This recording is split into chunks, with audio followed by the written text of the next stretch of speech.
উচ্চ মাধ্যমিক পরীক্ষার শেষ দিনে আনন্দের রঙে মাতল পরীক্ষার্থীরা। ভূগোল পরীক্ষা শেষে দীর্ঘশ্বাস মিশ্রিত হাসি নিয়ে বেরিয়ে আসা ছাত্রছাত্রীদের মধ্যে যেমন ছিল স্বস্তি, তেমনি ছিল বিদায়ের আবেগও। পরীক্ষার্থীরা জানান, ভূগোলের প্রশ্নপত্র তুলনামূলক সহজ ছিল, বেশিরভাগই আত্মবিশ্বাসের সঙ্গে পরীক্ষা শেষ করেছে। তবে পরীক্ষার চাপ কাটতে না কাটতেই রঙের উৎসবে মাতোয়ারা হতে দেখা যায় অনেককেই। সদ্য সমাপ্ত হোলির রং যেন ফিরে এলো পরীক্ষার্থীদের মুখে। একে অপরের গালে রং মেখে সেলফি তুলে এই বিশেষ দিনটিকে স্মরণীয় করে রাখল তারা। উল্লেখ্য, এবার জলপাইগুড়ি জেলায় প্রায় 15,000 পরীক্ষার্থী উচ্চ মাধ্যমিক পরীক্ষা দিয়েছে। ছাত্রীর সংখ্যা ছিল উল্লেখযোগ্যভাবে বেশি।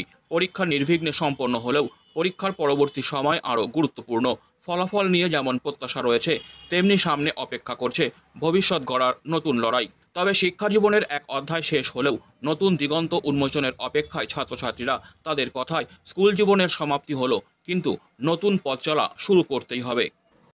পরীক্ষা জিওগ্রাফি ছিল, তো কেমন হলো? কি কোশ্চেন খুব ভালো এসেছে, আজকের পরীক্ষাটা ভালো হয়েছে। আচ্ছা, তো এবার কি আশা রয়েছে? এবার তো শেষ স্কুল লাইফ, এবার কলেজে। কত পাওয়ার আশা রয়েছে? আমি এমনি পরীক্ষা ভালো হয়েছে, 450 আশা করছি, এখন দেখা যাক। আজকের পরীক্ষায় কত পাওয়ার আশা রয়েছে? আজকে 70-তে আমি 70-ই অ্যান্সার করে এসেছি, এখন দেখা যাক কত পাই।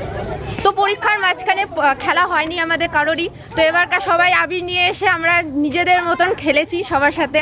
এটা সবচেয়ে বড় উপভোগ, এর মতন ভালো কিছু হয় না। কোথায় যাবে ঠিক নেই, তার জন্য আজকে সবার সঙ্গে সেলিব্রেশন। এই বিষয়টা আনন্দটা যেমন করলে কেমন লাগলো? খুবই ভালো লেগেছে, প্রচন্ড ভালো। এর মতন কথা মানে মুখ দিয়ে বলা যাবে না, এত ভালো। কি নাম তোমার? তানিশা। স্কুল লাইফ তো আজকে থেকে শেষ হলো, কি বলবে? স্কুলের ড্রেস তো আর পরা হবে না। হ্যাঁ, ও এটা স্মৃতি, এটা স্মৃতি, এটাকে ধুয়ে মুছে একদম আলমারির ওপর। হ্যাঁ, সবচেয়ে ভালো স্মৃতি এই জামাটা, এই ব্যাগটা, বই খাতা, এগুলা কোনোদিন নষ্ট হবে না, এটাই আশা করছি। আর কি পড়া হবে স্কুল ড্রেস? আমার তো মনে হয় না আর পড়া হবে। পরীক্ষা শেষ, আর মনে হয় রেজাল্টের দিন হয়তো পড়া হতে পারে, বা তার বাদে বন্ধুদের সাথে টিফিন খাওয়া নিয়ে আর জামাটা পড়া হবে না।